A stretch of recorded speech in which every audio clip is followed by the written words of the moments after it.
Hi friends, దండాలు. మొన్న 9వ తారీఖు వాన అని చెప్పేసి జోగుపల్ల కోలాటం నిలిచిపోయా.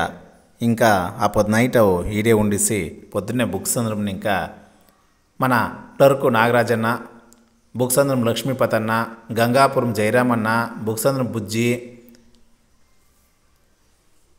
వీళ్ళతో కలిసి మేము సరే ఈ పొద్దు ఎక్కడైనా ఒక దేవస్థానం పోయేస్తాము రాండా అంటే అలా ప్రకృతివంతమైన ప్రకృతి సిద్ధమైన పాతకాలం చరిత్ర ఉండే దేవస్థానాలు ఎక్కడైనా ఉంటే తీసుకోపోండి అంటే ఎట్రిపల్లి మురుగన్ దేవస్థానము, నడుంజాలై అదేనప్ప నటనశాల అనే అద్భుతమైన దేవస్థానాలు, మరియు మన చిన్న కొత్తూరులో ఉండే కుందీశ్వర స్వామి దేవస్థానానికి తోడుకొని ఇక్కడ ఎట్రిపల్లి మురుగన్ దేవస్థానానికి పోతిమి. ఆ ఎట్రిపల్లి మురుగన్ దేవస్థానము ఎంత బాగుందంటే కావేటి మునుగుల నాడు తైపూసం నాడు లెక్కలేని కావడులు ఎత్తుకొని లెక్కలేని జనం వస్తారంట. దానికి మొత్తము ప్రకృతి ఒక గుట్టు పైన ఉంటుంది. ఈ గుట్టు పేరు నాకు తెలియదు, మీకేమైనా తెలిసింటే కామెంట్ రూపంలో పెట్టండి. ఈ దేవస్థానం గురించి ఏమైనా తెలిసిండే వాళ్ళు దయచేసి కామెంట్ చేయండి. ఎలాంటే ఎంత అద్భుతమైన చరిత్ర తెలిసిన ఇదే. ఒక చిన్న మురుగన్ దేవస్థానము ఎంత అద్భుతంగా ఉంది, చుట్టూ ఆ ప్రకృతి సౌందర్యం ఎంత బాగుంది. మనకి బిడువు ఉన్నప్పుడు ఈ ట్రిపుల్ మురుగన్ దేవస్థానం పోయి రావాలా, చాలా బాగుంది.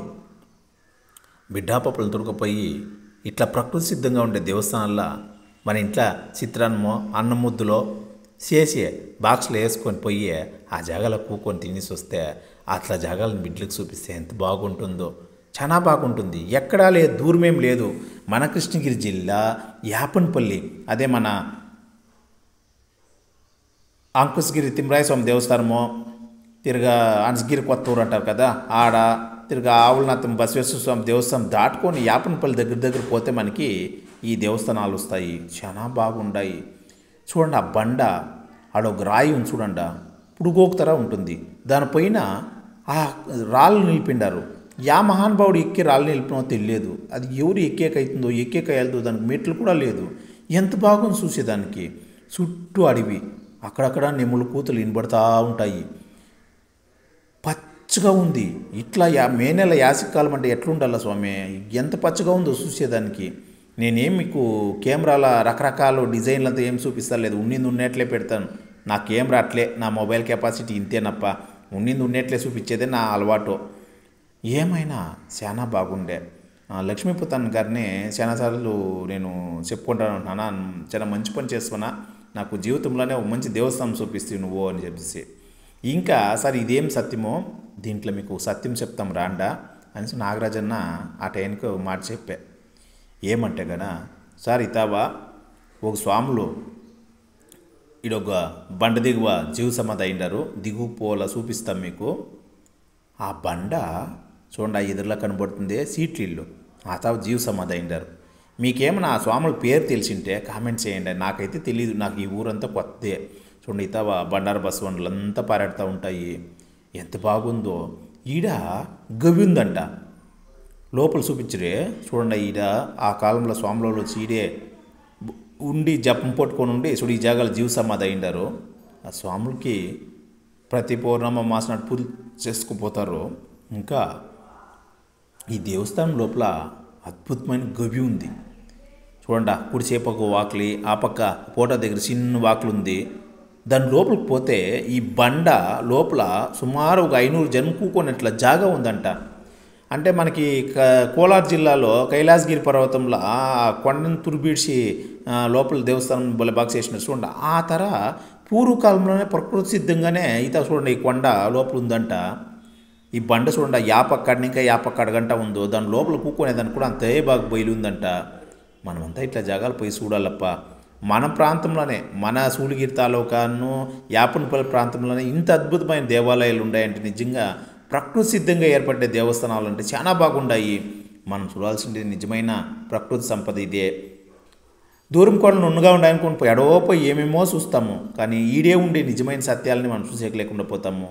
ఈ స్వాములలో ఈడు జీవ సమాధి అయ్యక ముందర ఆయన ఎప్పుడు తపస్సు పుట్టుకొని కూకోనంట. ఒక ఆయన గొర్రెలు మేపుకొని ఆ చెరువులా మేపుకొని వండుకొని వచ్చి ఆ దగ్గర కూకుంటా ఉన్నంట. ఇంట్లో ఒక దినము ఆడవాళ్ళు వచ్చి ఏం పొద్దుకు మాకు పోయి ఆ ముసలిని పక్కన కూకుంటావు, నీకు ఏం వస్తుంది, ఏం లాభం, నీకేం పని పాట లేదా అని చెప్పి తిట్టినంట. ఉండు అని చెప్పి డైలీ ఆయన పొద్దున్నే లేచేది పోయేది ఆ స్వాముల దగ్గర ఆ తపస్సు కూకొని లేచి వచ్చేదంట. ఒక దినం మా ఏమో బాగా కోపం వచ్చింది, ఇది ఆడబిడ్డలే పెండ్లి ఎవరు చేయాలనే, నీకేం రావంచిన బాధ్యత భారం ఏమైనా ఉందా, దిగులు భయం ఉందా, ఇట్లుంటే నువ్వు ఎట్లా బతికేది, మన బిడ్డలు పాపలకి ఎట్లా పెండిళ్ళు ఎవరు లేదే, ఎప్పుడు పోయి ఆ సన్యాసి దగ్గరకు నువ్వు ఏమైనా సన్యాసి అయిపోతావా, సంసారము కట్టుకొనేసి నువ్వు సన్యాసి అయిపోతే మా పరిస్థితి ఏమవుతుంది, మా గతి ఏమవుతుంది అని చెప్పి ఆయన లబో దిబ్బని కొట్టుకొని ఆయమ్మ పోయి ఆ మొగుని ఈడ్చుకొని వచ్చినట్ట. ఈడ్చుకొని వచ్చి జగడం చేసి కొట్టి తిట్టి ఏమో ఇంట్లో నడిచిండే కదా రామాయణాల్లో, ఇంట్లో చెప్పాలని ఇండియన్ రామాయణము జగడం చేసి తిరుగుతోరకపోయింటారు. తిరిగా ఆయన వండుకొని మొరసో దీని పొద్దున వచ్చి స్వామి మా ఇంట్లో లెక్కలేం జగడాలు పీకులాట నాకు మా ఆడదానికి ఏం చేసేది, నేను మీట్ వచ్చేది స్వామి, నేను ఇదే లాస్ట్ ఏమో డైలీ వచ్చి కూకొని నాకేమో నిరాళం అనిపిస్తూ ఉండే, ఆడబిడ్డలు పెండిళ్ళు చేయాలా, నువ్వు వాడు కూకొని చెప్పం పోతే నీకు సన్నాసి దగ్గర ఏం పంగా, నీకేం పని పట్టలేదని చెప్పి ఏం తిరుగుతూ ఉంది. ఏమీ అనుకున్నాను స్వామి, నేను పోతాను గుమ్మిట, నేను వచ్చేలేదు, ఇదే లాస్ట్ స్వామి, సరే చెప్పిసిపోతాము, ఎంతైనా మీరు గురువాజ్ఞ, గురువులు పెద్దోళ్ళు మీ దగ్గర ఒక మాట చెప్పుకుండా నేను ఎట్లా పోయేది, చెప్పిసిపోతాను స్వామి, ఇంక మీరు నేను వచ్చేయాలి స్వామి, నన్ను మన్నించుకోండా, ఏం చేసే కాయలే, సంసారం సాగరంలో తగలుకోసినాం స్వామి, సంసారంలో తగలకోబెట్టే వాళ్ళు ఏం చెప్తారో తినాల్సిందే, గవర్నమెంట్ మీరేకలేదు గడపారు మింగేకలేదు, ఇంకేం స్వామి చేస్తామో నేను పోతాను అని చెప్పినంట. అప్పుడు ఆ స్వామిలో ఏం చెప్పారంటే, చూడాడా పాము పోతాను పుట్టుక అనంట. స్వామి నాకు దిగులు స్వామి, పాము నేను ఎట్లా స్వామి పట్టుకుంటాను, నేను పట్టుకోవాలి నాకు దిగులు, నేను పట్టుకోవాలి స్వామి, ముట్టేది లేదు అంటారు ఆయన. లేదు పొట్టుక పాము పోతాను పుట్టుకబోయ్యా పొట్టుక అనంట. ఆయన లేదు స్వామి ఏం చేసేది పొట్టుకబోయ్యా నువ్వు, పొట్టుక నడువు పాము పొట్టు అంటాడంట. ఈయన దిగులకి ఏం చేస్తాడంటే పోయిడిచి ఆ తోకను మాత్రం పట్టుకుంటాడంట, తోకను పట్టుకొనేసి ఈడుస్తాడంట. అప్పుడు ఆ తోక మాత్రము బంగారు అయిపోయినాయంట. అంటే నీకు ఎంత లబ్ధి ముందు అంతేనయ్యా నీకు మోచము, చూడ అది తోక పట్టుకుండా అది బంగారు అయింది, ఆ బంగారు ఎత్తుకొని పోయి ఆడబిడ్డలు పెండ్లి అయిపో అని చెప్పి పంపించినట్టప్ప.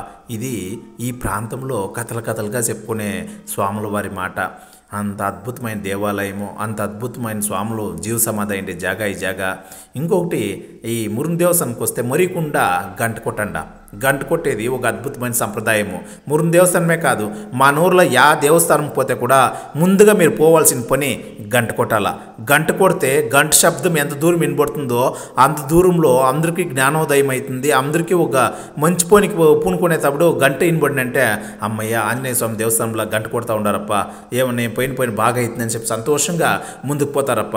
మనం కొట్టే గంటని ఇంకా సుమారు జనాలకి మంచి పని అవుతుంది. దయచేసి దేవస్థానం పోతే ఏడైనా గంట కొట్టండి.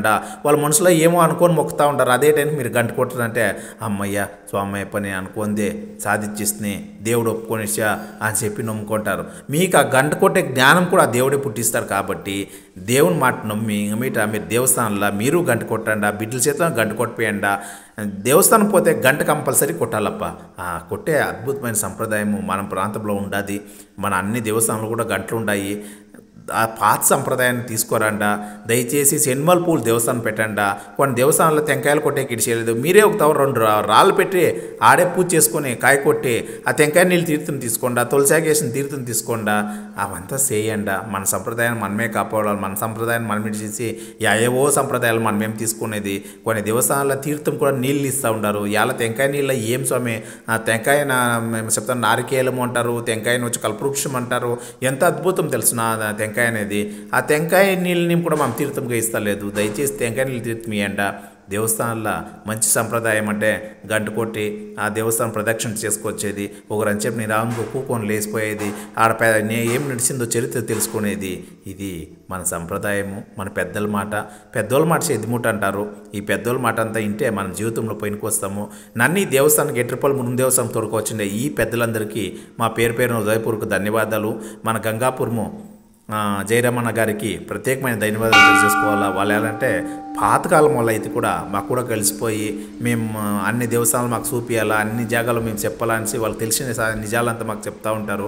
మేము వస్తేనే ఫస్ట్ పని ఏముందో లేదో గంట కొట్టే పని, గంట కొట్టాలా. గంట కొడితే చాలా నిరాళము.